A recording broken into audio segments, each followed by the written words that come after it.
আর মাত্র একদিন পর মুক্তি পাচ্ছে পরিচালক চৈতি ঘোষালের বাংলা ছবি নেভার মাইন্ড। তার আগে মঙ্গলবার কলকাতার একটি 5 তারা হোটেলে ছবির গানের মিউজিক লঞ্চ অনুষ্ঠিত হলো।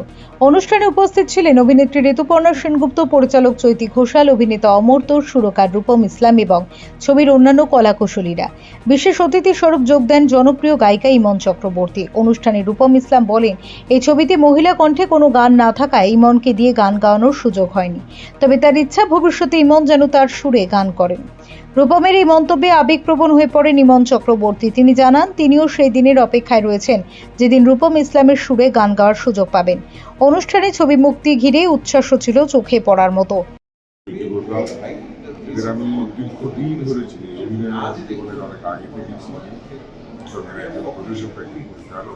আমার খুবই ভালো লেগেছে ছবিটা, প্রত্যেকে আরো ভালো লেগেছে।